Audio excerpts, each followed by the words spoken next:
നമസ്കാരം. ലോക്സഭാ തെരഞ്ഞെടുപ്പ് പടിവാതിക്കൽ നിൽക്കുമ്പോൾ നിറം മങ്ങിയ കാഴ്ചകളാണ് ബീഹാറിൽ നിന്ന് കാണാൻ സാധിക്കുന്നത്. പ്രതിപക്ഷ ഇന്ത്യ മുന്നണി രൂപീകരിക്കാൻ മുന്നിൽ നിന്ന നിതീഷ് ഇതോടെ BJP നേതൃത്വത്തിലുള്ള NDAയുടെ പക്ഷത്താകുന്നു. ബീഹാറിൽ JDU, RJD, കോൺഗ്രസ് മഹാസഖ്യത്തിന്റെ മുഖ്യമന്ത്രിയായ നിതീഷ് കുമാർ ആ മുന്നണി വിട്ട് BJPയുടെ പിന്തുണയോടെ വീണ്ടും മുഖ്യമന്ത്രിയാകുന്ന കാര്യം ഏറെക്കുറെ ഉറപ്പായി. ബീഹാറിൽ 243 നിയമസഭാ സീറ്റുകളാണുള്ളത്. കേവല ഭൂരിപക്ഷത്തിന് വേണ്ടത് 122. RJD 79, BJP 78, JDU 45, കോൺഗ്രസ് 19, ഇടത് കക്ഷികൾ 16.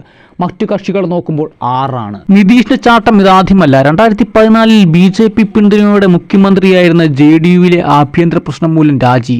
2015 RJD കോൺഗ്രസ് സഖ്യത്തിന്റെ പിന്തുണയോടെ മുഖ്യമന്ത്രി പദത്തിൽ. 2017 RJD കോൺഗ്രസ് പിന്തുണയോടെ മുഖ്യമന്ത്രിയായിരിക്കെ രാജി. തുടർന്ന് BJP പിന്തുണയോടെ മുഖ്യമന്ത്രി. 2022 BJP പിന്തുണയോടെ മുഖ്യമന്ത്രിയായിരിക്കെ സഖ്യം വിട്ട് RJD കോൺഗ്രസ് പിന്തുണയോടെ മുഖ്യമന്ത്രി.